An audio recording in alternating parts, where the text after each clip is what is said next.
recently may maraming nagtatanong regarding the setup sa aking handlebar.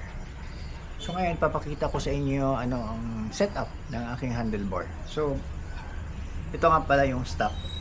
Problem with the stock is manipis, maliit ang tubo. And the problem with this is pag matumba, madali lang ma-disalign. Recently, ito yung ginamit ko na handlebar, which is ang brand nito is Shark King. However, mga previous back roads ko na fortunately natumba, so na-disalign ito. So ngayon, balik ko yung temporary handlebar ko, which is itong Evo brand. So ngayon, kasi nagpalit tayo ng handlebar, kung makikita nyo mas malalim to, diba? Mababaw. Kaya papakita ko sa inyo kung ano ang ginawa ko. Gamit ako ng dalawang handlebar riser. Ito sa baba, ito yung this is 1.5 atong 2 inches na riser at saka isang motor na riser, meaning dalawang riser nang ginawa ko. Itong normal at saka itong nanon ba tawag nyo dito, 45 angle. So mangyayari niyan, ganito na siya.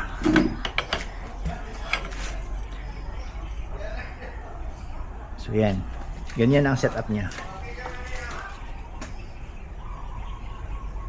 Nakita nyo ba guys? Ganyan ang setup niya. Yan. So ito yung mga cables niya. Yan. So walang ipapalit, just stock pa rin ang ginagamit. Hindi ako gumamit ng mataas na cable, na clutch cable at saka turtle cable. Yung stock pa rin. And the same time, binalik ko din yung balancer niya. Mas maganda kasi itong balancer nito, yung stock balancer, kumpara doon sa mga replacement, yung mga accessories na. So mas maganda pa rin to. At the same time, magagamit mo yung stock na handguard. So hindi na ako magpapalit pa ng anumang, kasi kung bibili ka ng accessories na yung aftermarket, kalimitan masabit siya dito.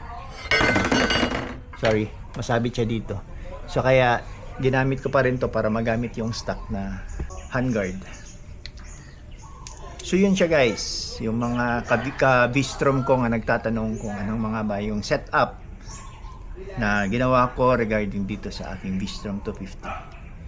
So maya i-set up ko muna to, ipapakita ko sa inyo kung anong result after.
Hey guys, I'm back.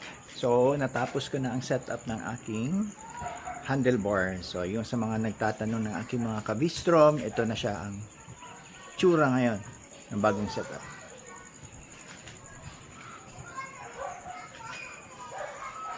Yan siya. So, ito yung sinasabi kong dalawang riser na ginamit.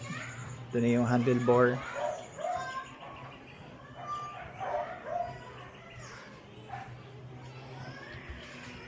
And that's it. So hoping na nakita nyo na ang aking setup.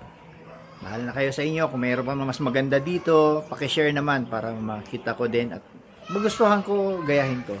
Yan lang mga kabistro. Bye bye.